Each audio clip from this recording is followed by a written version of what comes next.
Good evening. You're listening live to the Xtreme Movie Show. Tonight's episode, Xtreme TV. We are now going to be discussing Twin Peaks, the original ABC show from 1990. Season 1, Episode 1, the pilot starring Kyle MacLachlan, in what is considered by many to be the greatest pilot and or Season 1 TV show of all time. I'm your host, Rob, broadcasting from the Pine Hills Palace. I have on the SAT phone line here Professor Pixel. Good evening, sir. How are you? Doing good. Good. Now, Twin Peaks is something I think obviously belongs in one of the greatest TV shows of all time for a lot of reasons. A lot of people will say, oh, Mr. Lynch, who is kind of quirky, it's just a show about him being quirky. But having grown up during the time when Twin Peaks launched, I will have to tell you, Pixel, that culturally speaking, and since you're really, really young, this is something you can't appreciate necessarily. This is at a time when you had 3 of the major TV stations out there, ABC, NBC, CBS, and that's pretty much it. So when this debuted, you got 1 episode a week, and now it's it. And this first season was 8 episodes.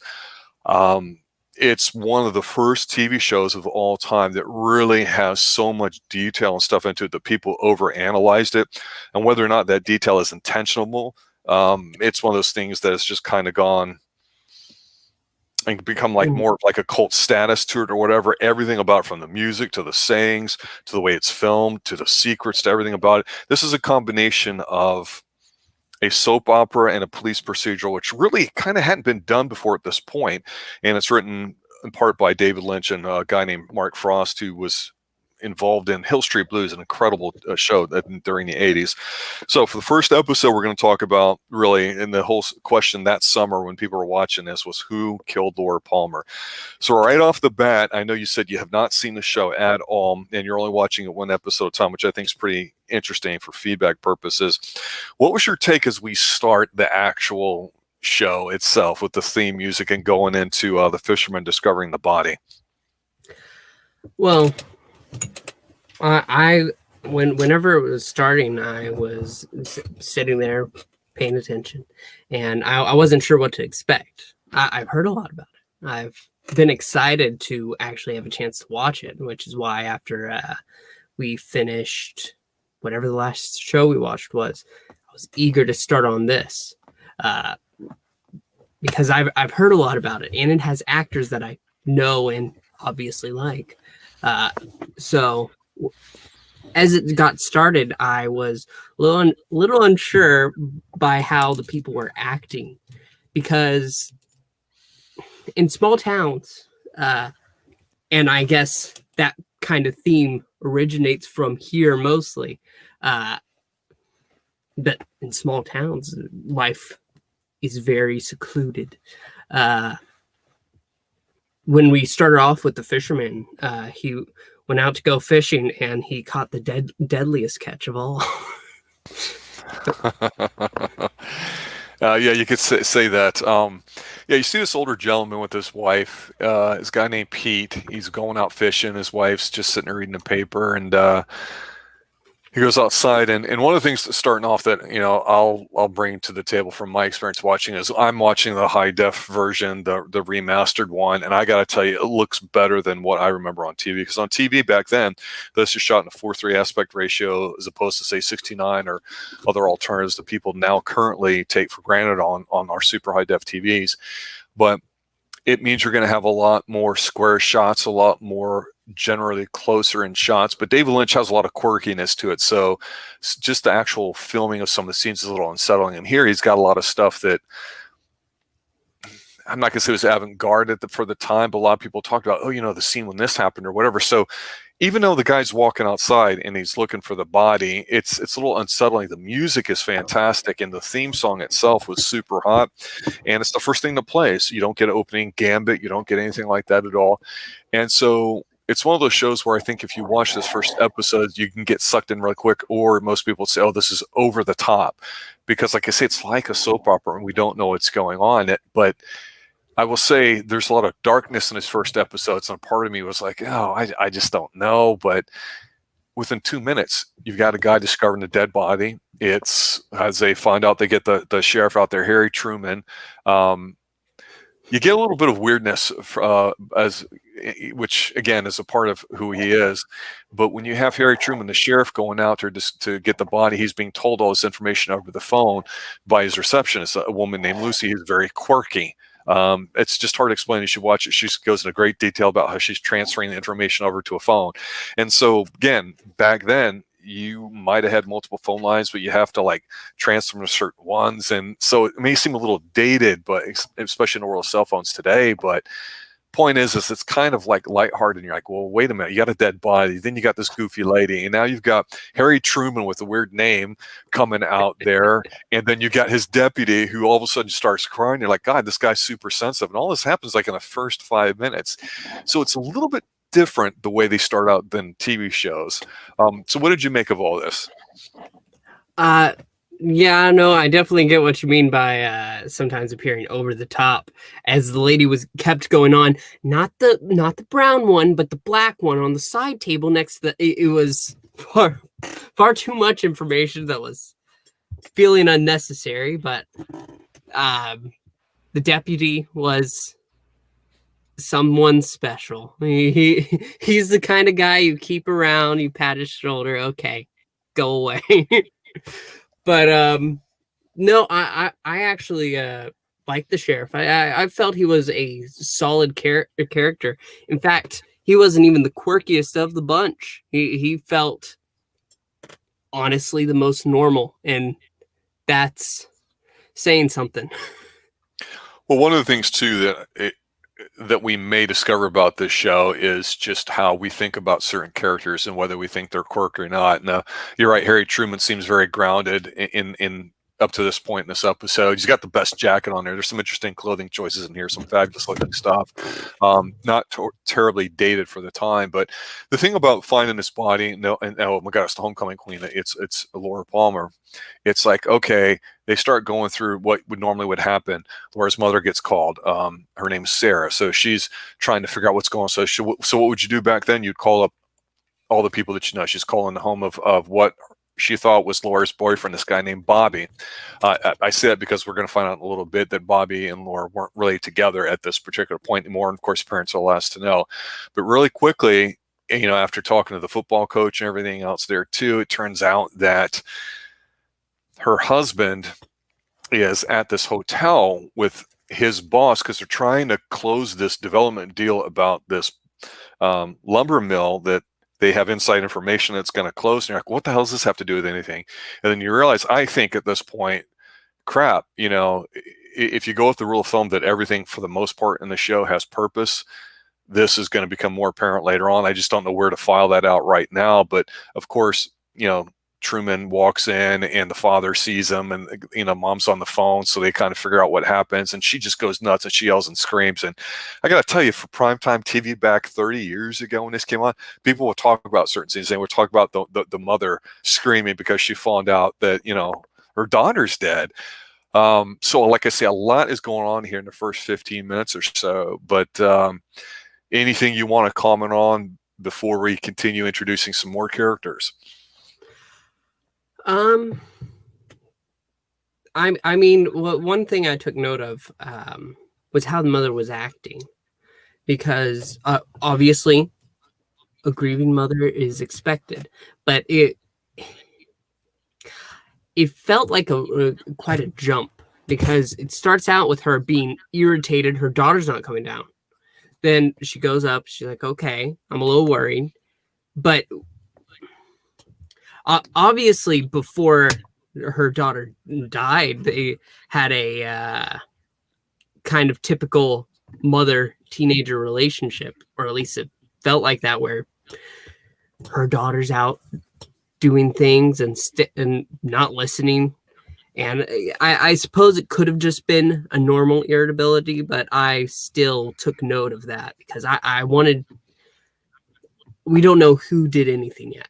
And so I'm keeping all of my ducks in a row currently. Yeah, she did seem irritated, a little more than whatever, like something had already bothered her, like maybe she was in a fight or Mhm. something like that. I agree with you. It's definitely how it came across. We'll see what happens with that. One of the things I wanted to point out here too at this point, because now we start to introduce some other characters, and there's a lot of them in this episode, and so keeping track of them is going to be a challenge. You get, like I mentioned, the introductory theme song of the small town. You get that theme. You get this kind of ambience keyboard kind of sound when they find Laura's body, but then when they're talking about Laura and everybody's going, you have this like certain music theme. And so I'm just noticing that the theme is changing based on maybe what characters are having interactions and stuff. And so I remember that being something that, again, 30 years ago when everybody was talking about this, that they mentioned, oh, the music was kind of interesting. Well, were there any clues in the theme when they would have clips of the town going on that might be clues of something we haven't seen yet? So people, like I say, at the time were talking so much about all these little things to it. It's just a sign of people being intensely interested and drawn into this world of Twin Peaks. So at this point here, we know that, again, this young woman's dead. We don't know why, and the family's found out. So now we go in a totally different direction. We go to this diner, the Double R Diner, and the person that's supposed to be her boyfriend, his name's Bobby. He's like the school football player, quarterback, or a good-looking dude, very over-the-top, like sock hopish, 1950-ish sort of dude.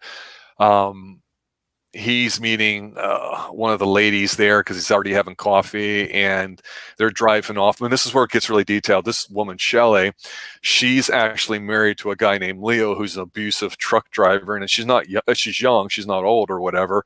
And so you're automatically going, okay, small town. Okay, why is supposedly the town's figurehead young woman being murdered? Why do you have a guy named Harry Truman with a super sensitive deputy? Why do you have with him another deputy named Hawk, who's an Indian guy? Where's that going to go? Because that just seems out of place. You've got the football player who's a bit of an asshole, even though he's like an alpha guy. You've got women that are cheating already. You've got abusive husbands, and it's like, okay. I mean, Truman takes Leland to the hospital to kind of identify the body, and then breaks down while he's doing it too. So again, you get a totally different situation here, introducing some characters and what's going to happen with them before they go back to the father. Go ahead. So I actually took a bit of the conversation at the end because he was talking to one of the I guess maybe the head waitress of the place, not sure, named Norma. He Yep. As he's leaving with Shelley, he looks to her and says, see you in my dreams. And then she responds, not if I see you first. Obviously, just a little flirting back and forth before he goes in with Shelley. And this is the guy that, at least according from what we've heard of the parents, is Bobby's supposed to be with Laura, who is now dead.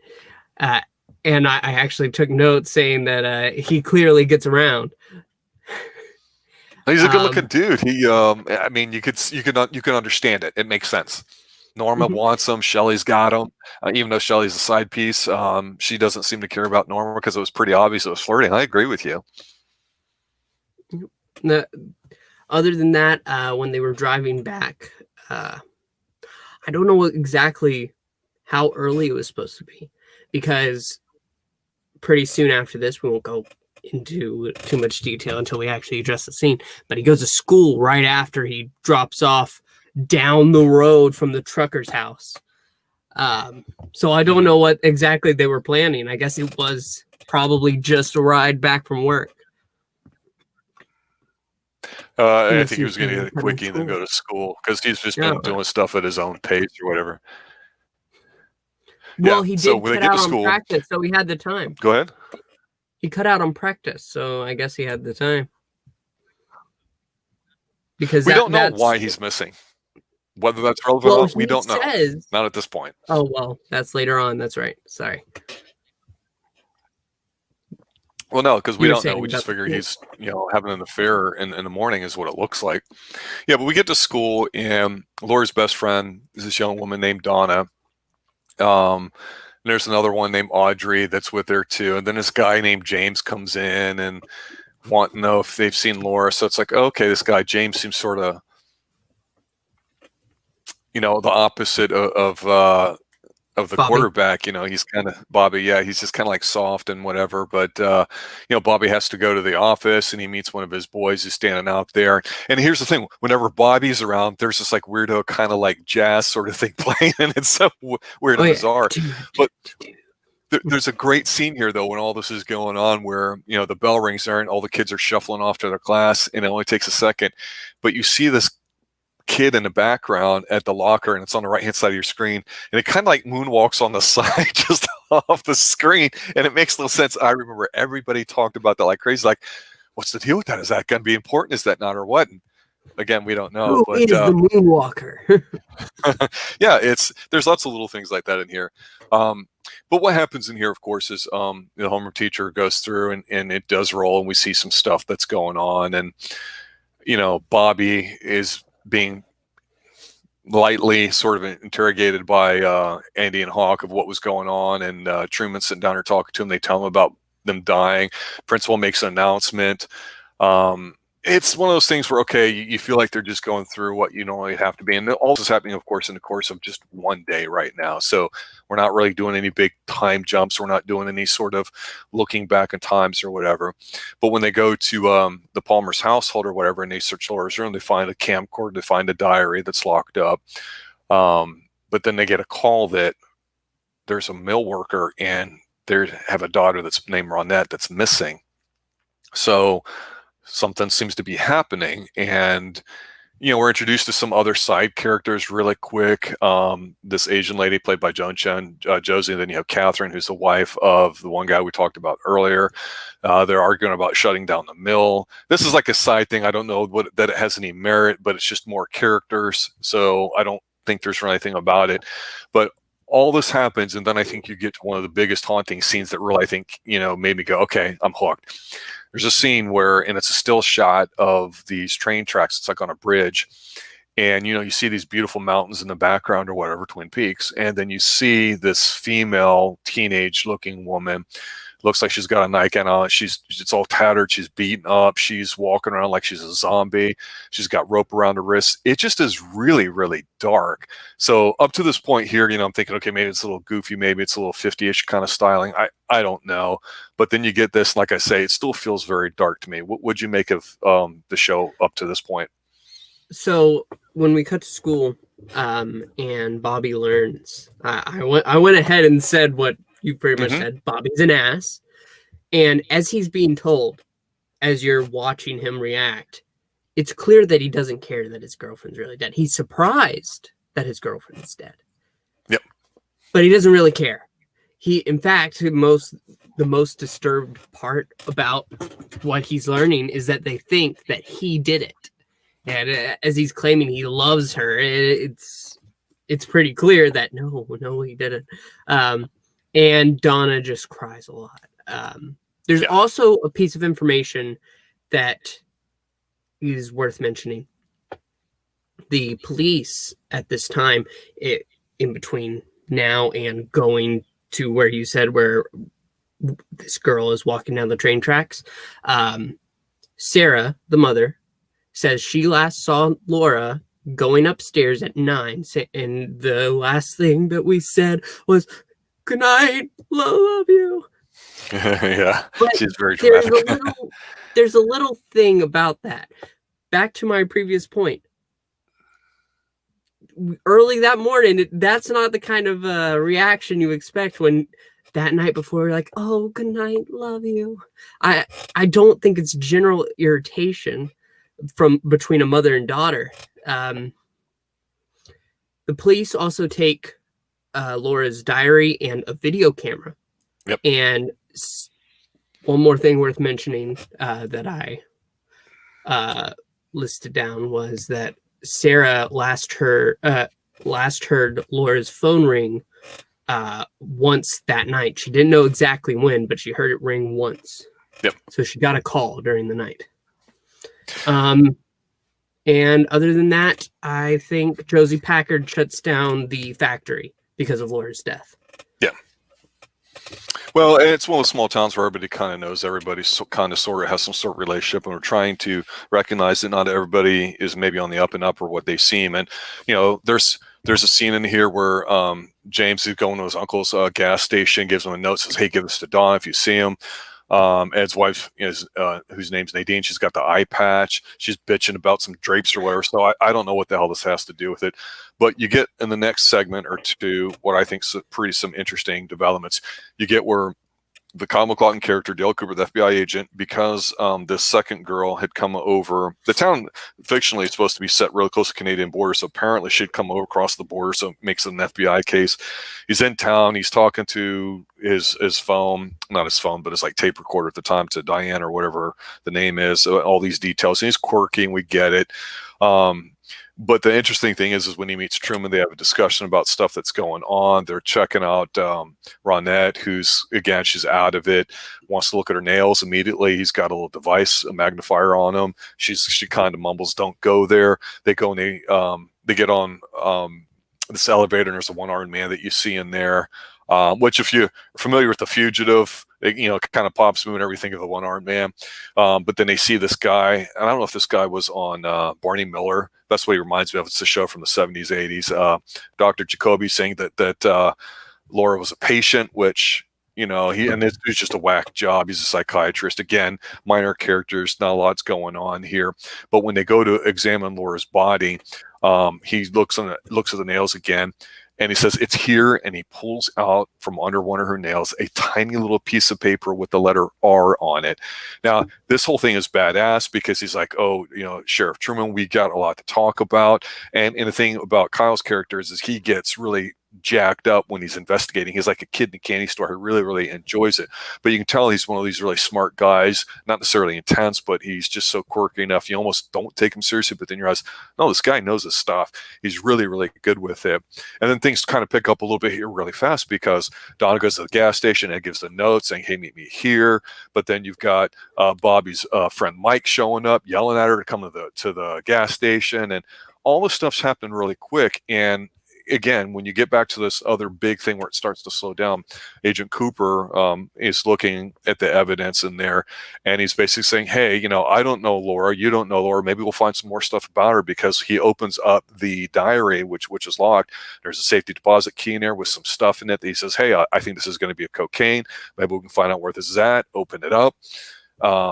At the bank, we can find a little bit more about her. There's some stuff in the diary that may or may not make sense or whatever. I don't know, but let's stop right here and let's get caught up for your thoughts up to this here, because this is a very very developmental section of the show. There's several notes here because Ronette was not only we learned kidnapped, she was raped several times. So obviously, a guy is involved. And you're right. Dale does say, "I'd like to examine her fingers." And whenever I mark down, "Don't go there," I didn't actually think that she meant the fingers. I thought it was about her being raped. But you're right about Dr. Jacoby.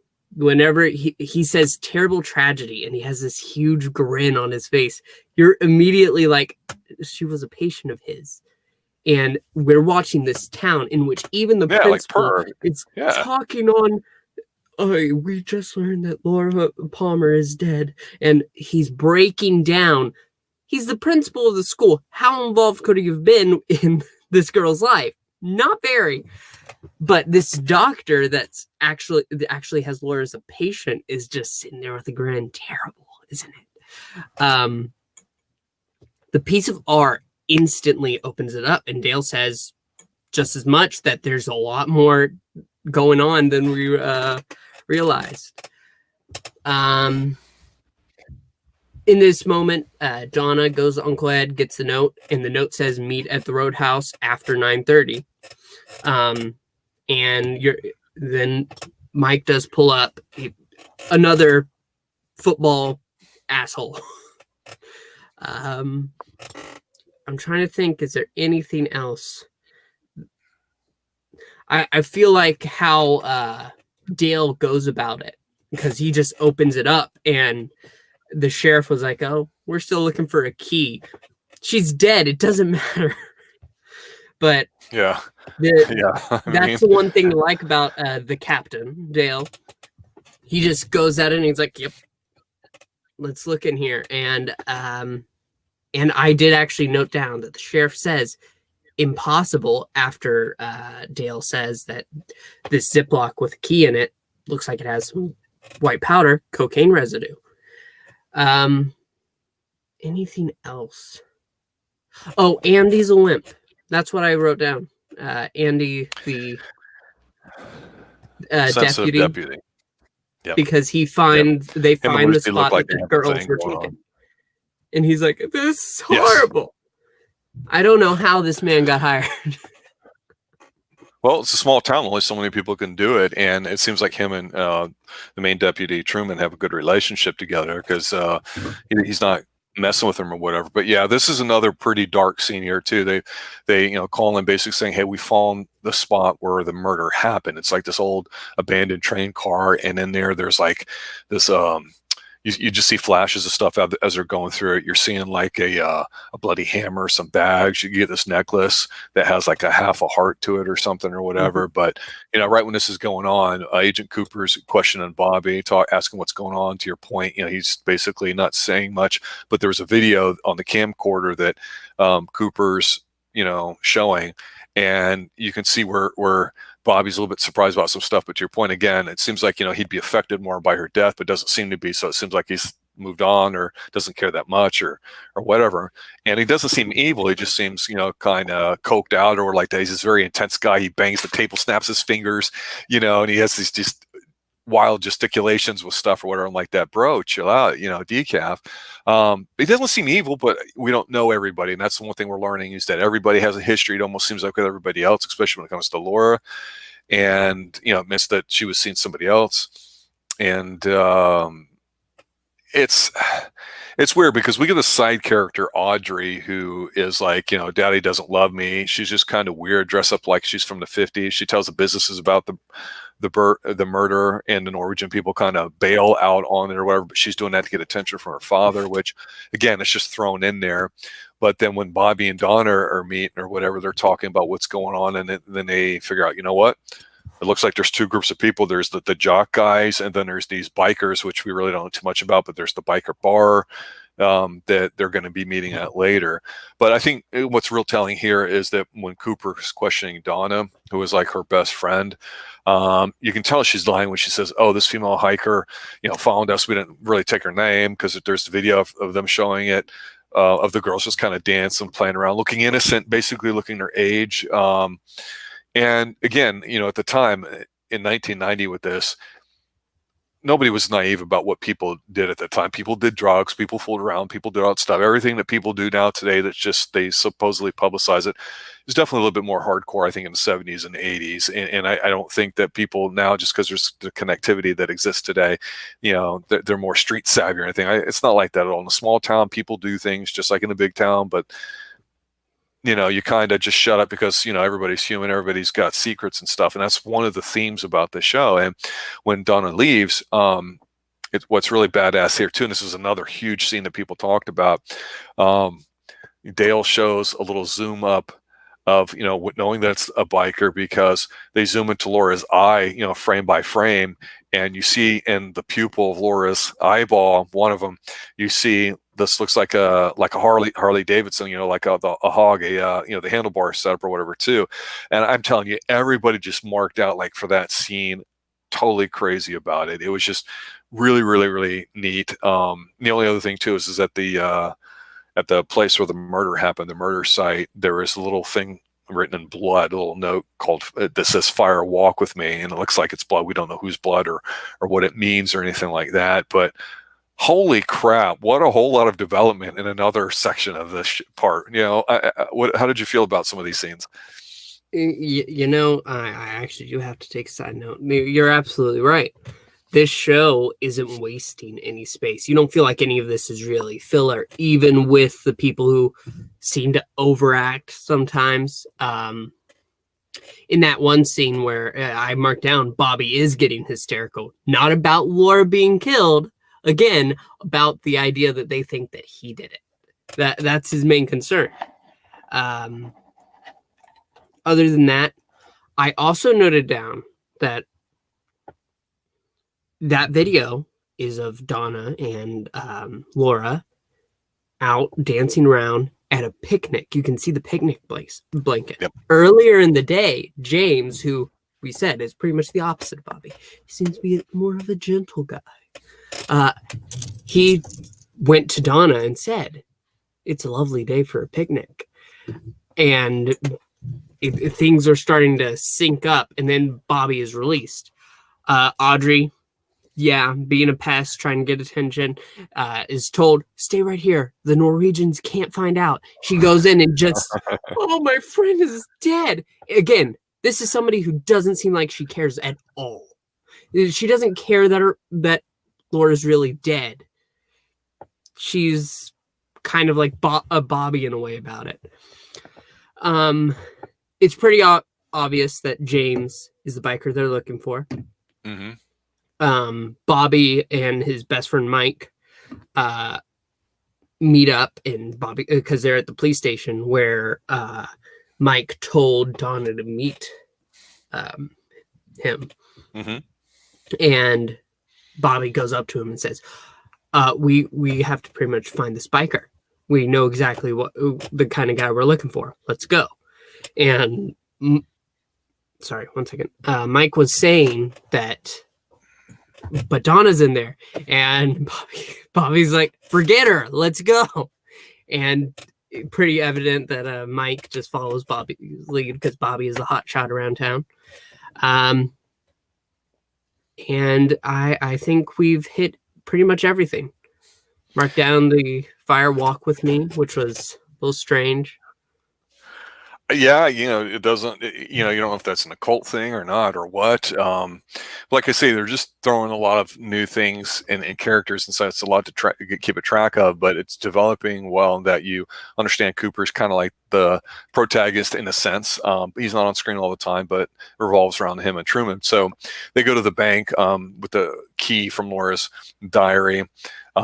They open up the thing, and there's this I would say a skin mag, but skin mag today is not the skin mags of the other days, where then you wouldn't have postings on the internet like you would on any of your alternative adult sites or apps, on your phone that you can get today.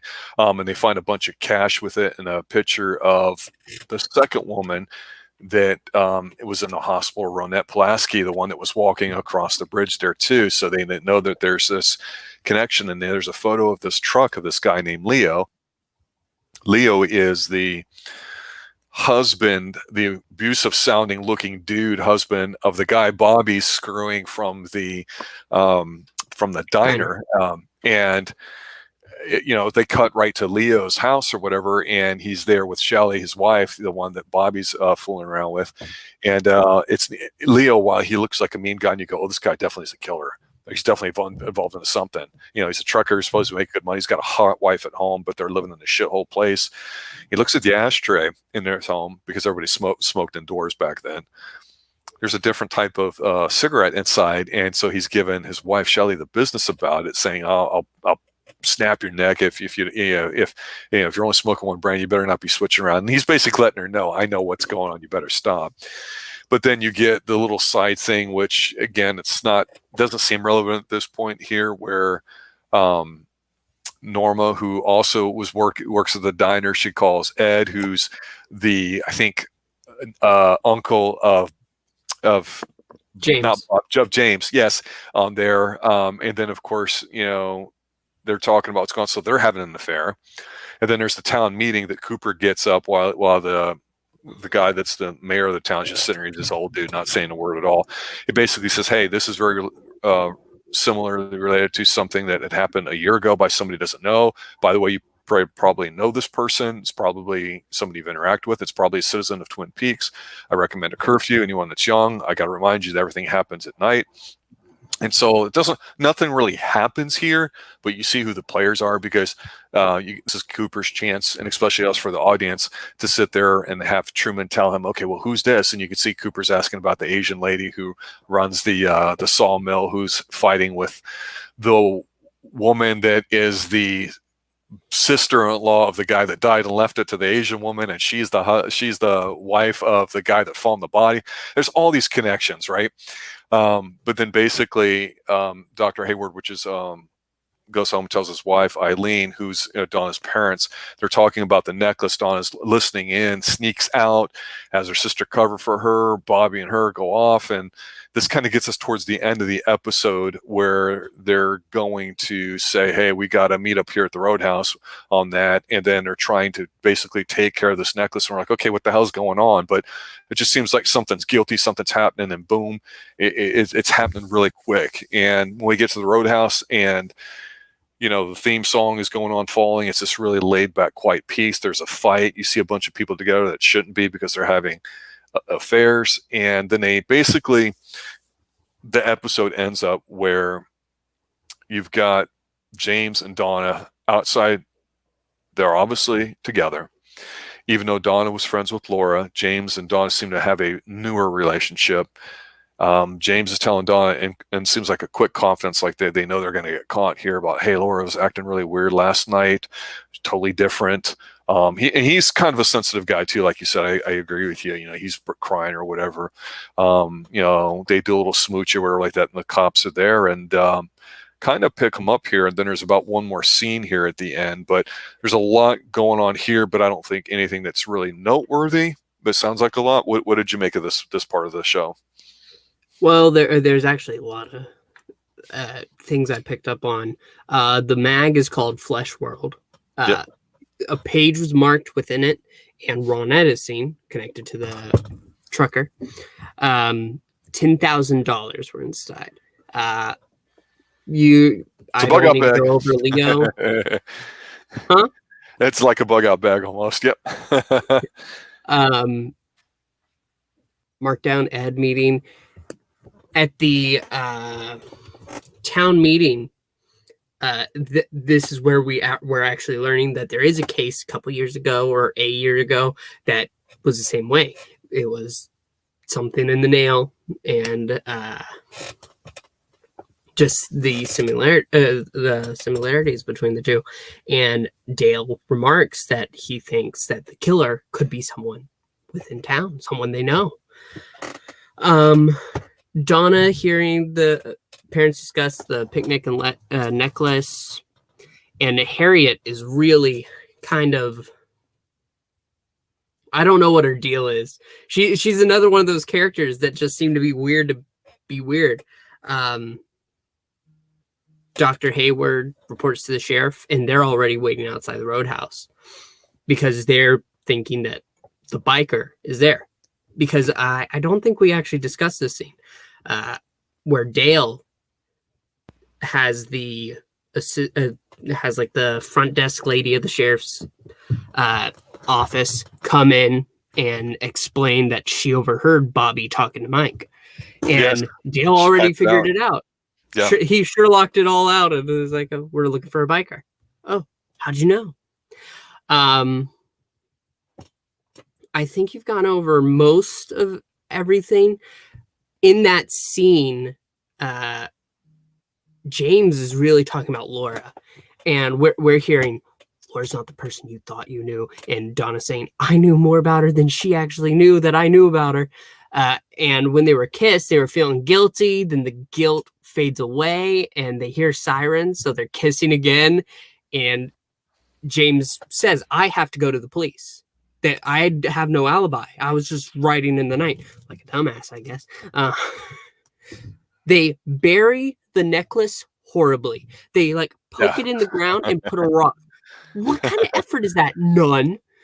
Well, maybe the ground's frozen, and so they're just placing a marker because that's their secret spot. I mean, I don't know. I didn't think that was a big deal, but I know what you mean. It makes it conveniently easy for somebody else to come get.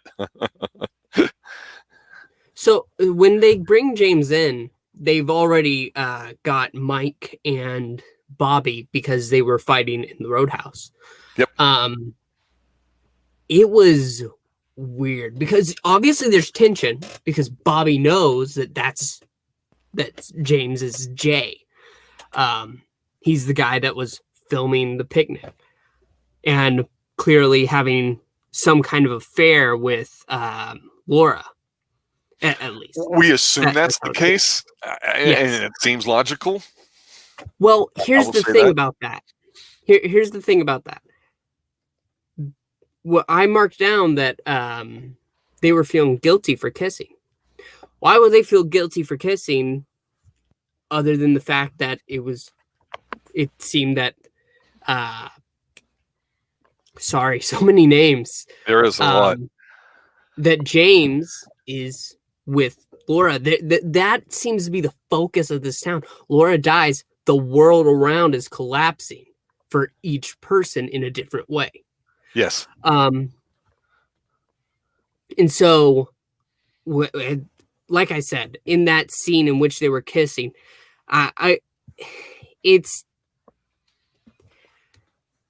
there feels a certain tension in that scene that I don't know what else to say about it, but whenever he's locked up, the way Bobby and Mike are acting is just start barking at him.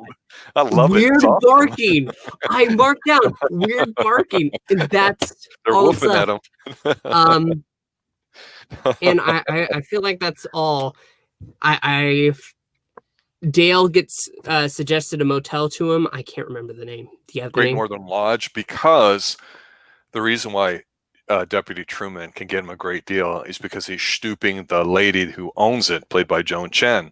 Josie, I believe, is her name. And it's not like Josie's having an affair because her husband died and left her at the sawmill, and that's why Catherine, doesn't like her or whoever. But well, again, that seemed like it was introduced now, and I'm assuming it would be more important later on. But yeah, I mean, the only last scene here is that Laura's mom, Sarah, she's kind of resting. She's like a chain smoker. She's so nervous. And of course, she's grieving really hard now. She gets a vision of a gloved hand digging up this other half of the necklace. And that's how it ends. But overall, I got to say this as we close up here. It's a lot to unpack. This was a show that, like I say, in 1990 when it came out, it was one of the highest rated shows, period. It obviously took a very long time to find out who the killer is, which you don't know. So I'm deliberately not saying anything additional. And if anybody listening to this hasn't seen it, go see it and watch and listen along with us, because we're just doing one episode at a time for the first season. I will say this: watching it again here today, it's still phenomenal. It's great looking. You get sucked into this town. This is perhaps, arguably, in my opinion, the greatest pilot of TV of all time. It's better than Lost, which I think Lost is very good. I know a lot of people say like The Wire and The Shield, or some more recent ones on some of the premium channels too, The Sopranos and all that, have great first ones. Breaking Bad, although I don't agree with that at all. I cannot think of what I would consider a better episode to get your teeth sunken into this mystery, which is not just a whodunit. There's other stuff going on here as well. Like I say, it's like a police procedural and a soap opera. And soap operas like Dallas were huge, mainstream ones at the time, but crossing them like this with a lot of detail and quirkiness with that small town undercurrents of things going on is pretty interesting to me, because again, there's no such thing as as an innocent teenager. Teenagers do things, everybody does stuff that secrets make you sick and all that. And we find out really quick that Laura Palmer, who represented she was Miss Twin Peaks, she's the homecoming queen, and Bobby was the homecoming king, star quarterback football team. On paper, that's the ideal couple. What I love about the show is that in the first 5 minutes you find out, maybe 10 minutes when you start seeing Bobby, that nothing could be further from the truth. And while Sheriff Deputy Truman seems to be on the up and up, as well as Agent Cooper, we don't really know. It's a lot of characters been introduced. We can tell some look like they're bad guys, but to your point, and I got to give you credit for picking this out, this is what separates Twin Peaks from anything made since then. That this is probably the highest point in television. There's a lot of good stuff in the 70s, some stuff in the 80s, and there's been some good stuff since then. But overall, in terms of the level of quality and attention to detail in here and rewatchability and, again, sound, music, film, acting, I cannot think of a better show than Twin Peaks. And while I'm gushing over it here, I just think this first episode does the best job of anything I know of getting you hooked to watching it, getting interested, because a week from now, when we talk about the next episode, it's that, okay, this is what happened in the last episode. What might happen here? And you're looking forward to seeing some things develop because, yeah, you want to know who killed, Laura Palmer, but then really it's the effect that she has on the relationships of everybody in town and what the hell's going on is the real secret. And I think that's the tremendous genius of the show. And I never really talked about a show this highly before because we haven't had one that's been this good too. But those are my final thoughts. I'm curious to see what yours are. No, I feel like you explained that perfectly. This show, you're absolutely right about the cross between a police drama and a soap opera, because I've watched every episode of the original Dark Shadows soap opera, and even though there's nothing supernatural, at least yet, about this show, you definitely get that kind of vibe. There's so much mystery around everything, and people's lives are strangely connected that we don't know yet. And this episode feels like a movie. There's so much information packed in, and not a single moment feels wasted. I know we started it, and I said that whenever the assistant is going into crazy detail about the phone, even then that's like a split-second thing, and you're right into information. Things are hitting. The pacing is perfect. It's truly phenomenal, and I'm excited to watch the next episode. It was hard to not keep going, and it's hard to pace yourself, but I feel like it's going to be worth it in the long run. Well, we'll see, because there's definitely a lot more to talk about with a lot of developments, as well as things that were going on in 1990 that affected the outcome of the show itself, too. But definitely a monster show, big-time hit, a lot of word of mouth. It was the ultimate water cooler talk around the office and schools and everywhere, no matter where you're at. So we'll talk about episode 2 next week here on Xtreme TV. I'd like to thank Professor Pix for showing up tonight. I'm your host, Rob, on the Xtreme News Show. Check us out where we have reviews of other TV shows, but primarily movies from the 80s, action films, horror films, sci-fi, little comedy, and the occasional classic thrown in there as well. So everybody that's listening, go check out Twin Peaks. Go join us next week as we talk about episode 2 from season 1. All right, guys, there you have it. As always, I'd like to thank everybody for listening and sharing the show out. Have a good night and stay extreme. So long.